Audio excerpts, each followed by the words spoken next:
Hello and welcome. This is going to be a lore reading. So let's see what we've learned. Ood. I'll try to pronounce that. Long ago, a soldier from Dwarven was returning home after 20 years at war. He had sold his sword for passage to Denerim and had to make his way through the Princeling forest with nothing to his name but a single crust of bread. On his way, he met a blind woodcutter sitting on a tree stump. "Here is someone worse off than myself," said the soldier, so he gave the old man his last scrap of bread. The old man blessed him and gave the soldier his axe in return. It'd be difficult to be a blind woodcutter. The soldier went on his way, and soon night fell. He made his bed in a tree branch, must be a pretty big branch, and held the woodcutter's axe at his side to ward against beasts and bandits. When the moon was high, he was awakened by the sound of weeping. "Show yourself," he shouted, for try as he might, the soldier could find no one nearby. "Help me," spoke the tree in which he'd been sleeping. "A mage transformed me into this shape, and I will never be free. If you had any pity in you, you would cut me down so that my spirit could go to the Maker."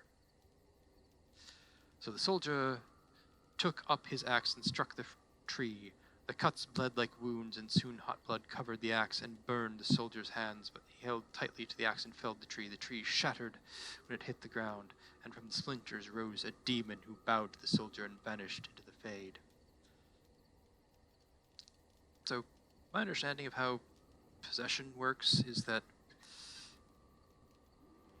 you can't really separate the spirit and whatever it is that's possessed. You destroy whatever it is possessed, kill it, the spirit also ceases to exist.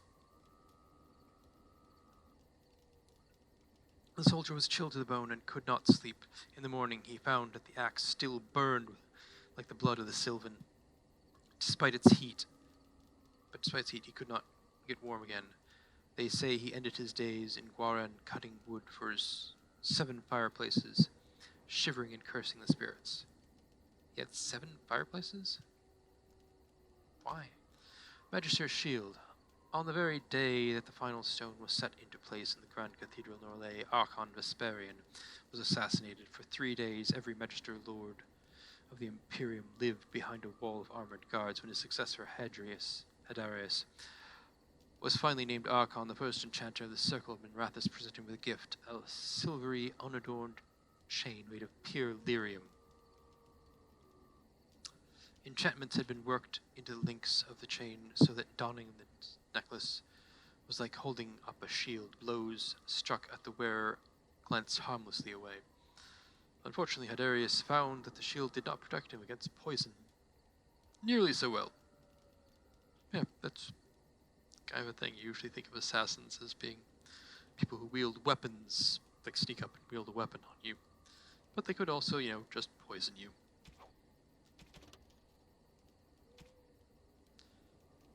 Dragon cults. Let us suggest for a moment that a high dragon is simply an animal.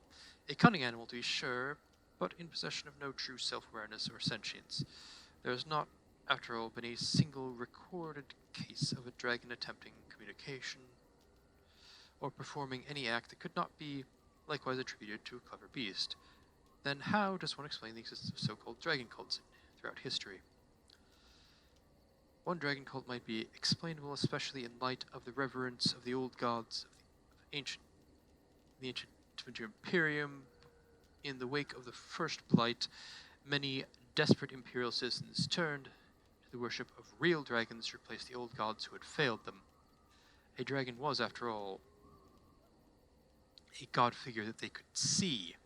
It was there, as real as the archdemon itself, and as evidence makes clear, did offer a degree of protection to its cultists. Other dragon cults could be explained in light of the first. Some cult members might have survived and spread the word. The worship of the old gods was as widespread as the Imperium itself. Certainly, such secrets could have made their way into many hands, but there have been reports of dragon cults even in places where the Imperium never touched, amongst folks who had never heard of the old gods or had any reason to. How does one explain them? Members of a dragon cult live in the same lair as a high dragon, nurturing and protecting its defenseless young. In exchange, the high dragon seems to permit those cultists to kill a small number of those young in order to feed on draconic blood.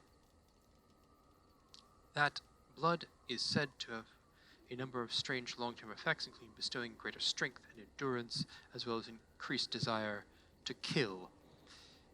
It may breed insanity as well. Navaran dragon hunters have said these cultists are incredibly powerful opponents. The changes in the cultists are a form of blood magic, surely, but how did the symbiotic relationship between the cult and the high dragon form in the first place? How did the cultists know to drink the dragon's blood? How did the high dragon convince them to care for its young, or know that they would? I am reminded of tarantulas, which will have small frogs and toads in their burrows, basically to eat small insects, small insects that might otherwise eat the spider's eggs. Is there more to draconic intelligence than we have heretofore guessed? No member of a dragon cult has ever been taken alive, and what accounts exist from the days of Navaran hunters record only mad rants and impossible tales of godhood. With dragons only recently reappearing and still incredibly rare, we may never know the truth, but the question remains. From Flame and Scale by Brother Florian, Gentry Scholar, 928 Dragon. Culture of Ferelden. The Fereldens are a puzzle. As a people, they are one bad day away from reverting to barbarism. They repelled invasions from Tevinter during the height of the Imperium with nothing but their dogs and their own obstinate disposition. They are the coarse, willful, dirty, disorganized people who somehow gave rise to our prophet, ushered in an era of enlightenment, and toppled the greatest empire in history. There are few things you can assume safely in dealing with these people. First, they value loyalty above all things, beyond wealth, beyond power, beyond reason. Second, they have nothing in their entire country which you are likely to think at all remarkable, although they have nothing. They are extremely proud of their accomplishments. Third, if you insult their dogs, they are likely to declare war. And finally, the surest sign that you have underestimated the Fereldens is that you think you have come to understand them. From Empress Celine, the First of Orlais, in a letter to her newly appointed ambassador to Denerim. I mean, yeah, that sounds like a opinion an Orlesian would have of Ferelden.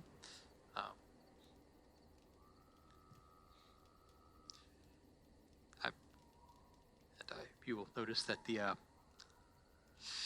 2 times that Orlais invaded in the area of Ferelden are not mentioned here, as both times they were expelled.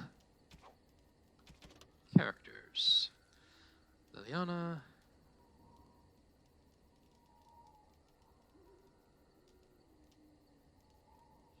Her decision showing Chantry is not merely the product of her disenchantment with the life of a bard. Liliana was framed by her bard master and fled to escape execution as a traitor.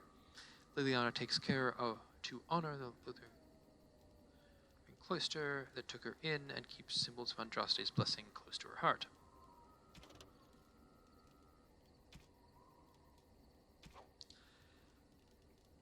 Dane and the Werewolf. Of monsters and men in all forms, of Dane the hunter without peer, feared by the forests of Ferelden. Why did the forests fear him?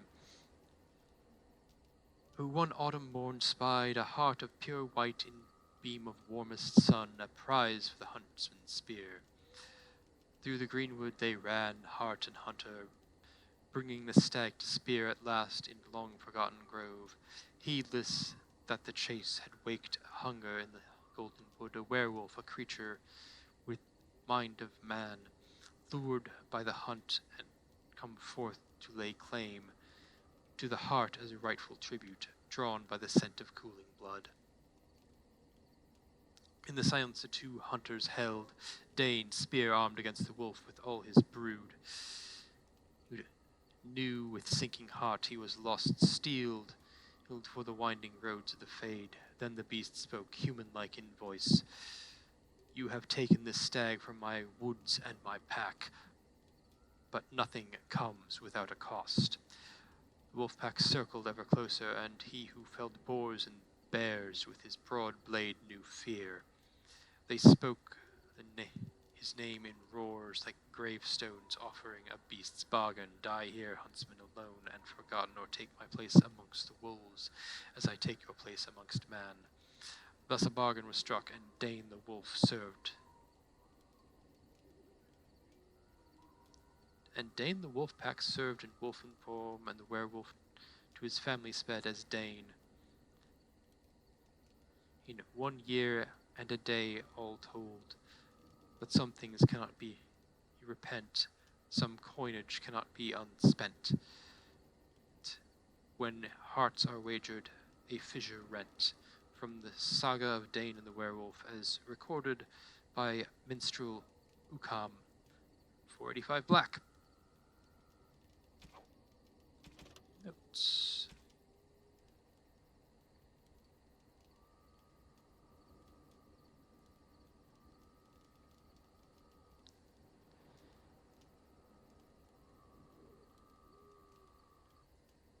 My love, I long to dance beneath the moonlight, our hearts beating like paired wings of a dove in concert with the glory of the Maker and the beauty of the world, that we must shepherd in his absence. Join me in a purity that will last the ages, when the brothers mark the chant of light anew. With all my soul, Eric Denerim.